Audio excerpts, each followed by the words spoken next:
Hi, this is BB with the gang stalking, and like I'm now becoming familiar with this term targeted individual. I didn't understand what it meant, but I don't want to classify myself as one. There's certain things that I don't do is put like a brand on myself.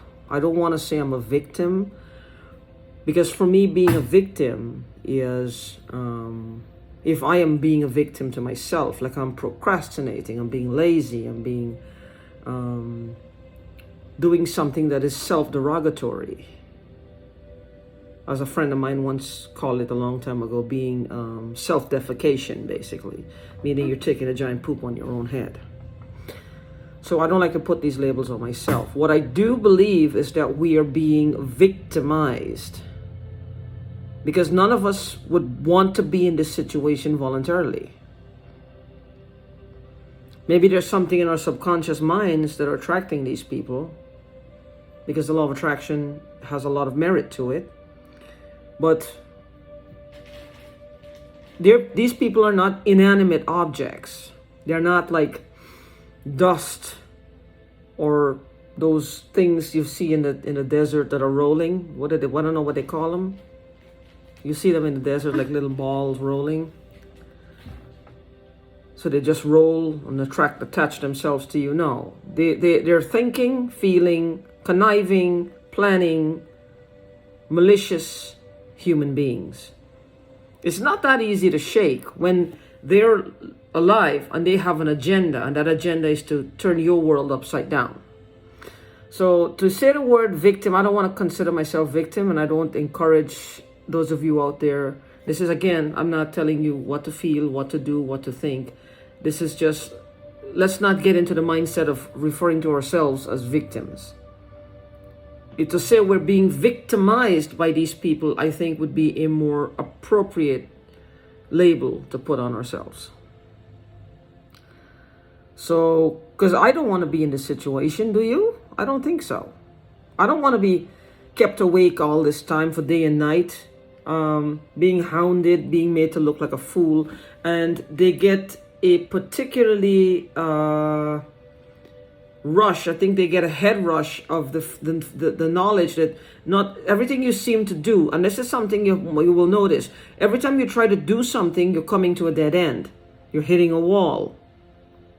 You can't seem to like get a breakthrough or make a breakthrough for somebody to believe you or somebody to take some kind of action on your behalf. Like, it's kind of hard to convince people that there actually is a problem to begin with, because everything they do is so abstract. It's so abstract. It's not like they're in your face. You can take a picture, or they punch you in your eye and where you look at this. I didn't do this to myself. Somebody did this. They're coming at you in an abstract way. Aside from the hacking, which is very real, and they can see that. What else can I say? That they sit outside, they're spraying. I did call the police, like I said, to this house before, and it was 2 officers that showed up from the sheriff's department, or I think the police department, I don't know. And they said that there's nothing they can do. I told them the story, a brief background into the story of what happened. This is why I moved here. And they said there's nothing they can do unless I see her sitting outside and taking a picture. Or calling them when she's here. So even if I put my head out my side door and I see her there, she's not gonna sit there and wait. She's gonna run off. I'm grossly overweight right now. I can't run behind her. What am I gonna say? She was here and then she's gone? Where's the cameras? They're gonna say you were a fool. So no matter what I do, it's like you're just, it's this feeling of, I don't know if you've experienced it, this feeling of dismay, this feeling of just this unfairness to all of this. It's this whole world that is opened up to me of how much people can do to one person, and they get away with it. They get away with it left, right, and center. They just get away with it. I don't understand that. I never knew this was possible. Of course, I didn't think anybody would be this mean to another person. And why? It's got to be money.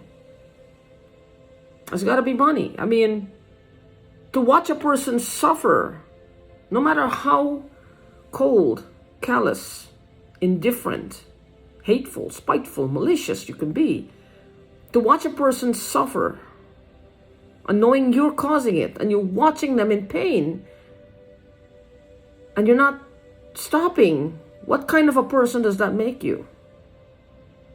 What kind of an individual would they classify themselves as? What's the agenda? Even revenge, I'm talking about. Even if I killed her cat, it doesn't matter what I've done. And she legitimately has a problem. If she wants to say I did this, and then she has legitimate proof that I've done these things to her. At some point, I think even a prisoner on death row, those people on death row who are definitely killers, or most of them, even they would have some sort of empathy after a while. They wouldn't do this. I mean, they wouldn't. They couldn't stomach it, what they're doing. But these people, I don't know. I mean, how desperate do you have to be for cash? That's what I'm saying. It's got to be a lot of money. Stamps are probably worth a lot of money. And believe me, if I had them, I'd try to fund some part of the government, try to use some to help people like this. Because this isn't right. Because I look at people with weaker constitutions than you and me. What do you think happened to those people? They can't take it anymore. People who have mental problems. And they push them like this. What do you think will happen to them? What do you think will be the outcome? Something got to be done about this. I don't understand. I don't understand. Think of what they're going through. They have mental problems to begin with. And then they're coming at them bam, bam, bam, bam, bam all around. It's not right. Nobody should be this cruel. Nobody should be this cruel. Because I don't understand this. I don't understand the cruelty. But one of the things I want to make this video about today is the music you'll hear in the background. This is it's supposed to be a healing music. Is I think they're using electronic devices, but for more than one purpose. Now I'm thinking, this smell that's always in my nose, where is it coming from? What can it possibly be? In between the walls, there's a space. Could they be putting stuff in the walls, like soaking a piece of cloth maybe with some kind of petrol and lowering it so the fumes are just getting to you? I don't know what they were doing in the motel room, but that I was there about a year ago. Again, I'm afraid to look at my own lungs because I don't know what's going on in there. But the walls of my esophagus. So aside from that is what could they possibly be doing with this spritzing and spraying, spritzing and spraying, spritzing and spraying? What's the outcome of that? Where are they getting this stuff from? Are they buying it over the counter? Is someone giving it to them? I guess if you're hacking, and most places now they have these key codes and key cards, it's a hacker's paradise. It's easy to get into these places. They get a hold of the router. Everything is in the building is at their disposal. We may have to go back to resorting to padlocks again until this epidemic diminishes worldwide. We may have to go back to using good old padlocks, Stanley padlocks again.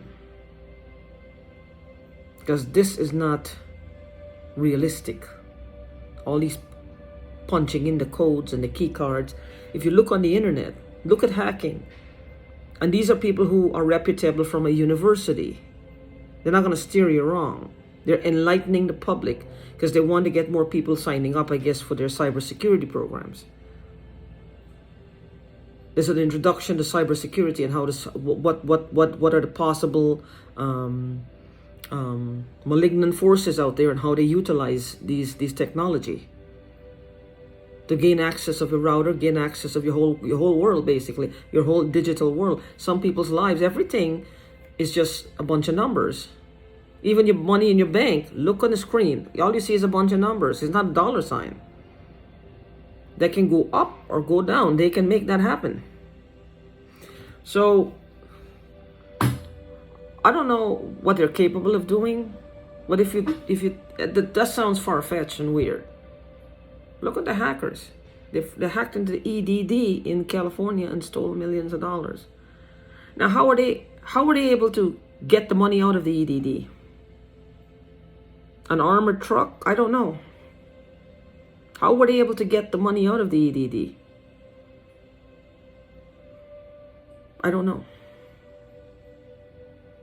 I have no idea. Is it on people's cards? Did they manufacture cards? Are they printing cards out? I don't know. I don't know how they're doing it. Because you can hack in and get this account that says John Doe, and you put $2 million in there. How do you get that out from there? Right now it's just digits. How do you get it out into the real world? I don't know. This is not an education course to try to get people to hack. This is supposed to be to get people to see what's out there and become more secure. This is not to get an education course and telling people what's possible to do. Sometimes I say these things as it comes in my head, as my head goes in a certain direction. This is not to give people guidelines on how to do this. That's my disclaimer. This is just trying to establish, because it's happening to me and I know people are not believing me. And I think this is part of the problem. People like me out there, we come up with these things and they're making it a reality sometimes. So, because we're looking for solutions, but to find a solution, we got to go through the problem. We got to go through the problem, whether the problem is real or a subdivision of the bigger problem. They create this fictitious stuff, and we're trying to figure out, because it's affecting our lives. If it wasn't affecting my life, I wouldn't have done this. Or affecting somebody that I thought I cared for, I wouldn't have done this. I wouldn't waste my time doing this. So now I have to figure this out because it's affecting my life, and I'm coming up with all these theories. So again, that's my disclaimer. I'm not saying that, this is not an education course on how to rob the government or rob the state. No, this is not. So I'm just saying. One of the things that the walls, like, one of the things I've noticed, like in the motel room, there was this white substance, like almost like paint, and it was like near the holes in the ceiling. So what if they can put this, whatever this stuff is, maybe it's magnetic, maybe it has drugs in it, something that's just deteriorating at your lungs and your nose and your eyes and whatever, it could be a combination of something they have, and they put it in little crevices like on the walls or something. Now,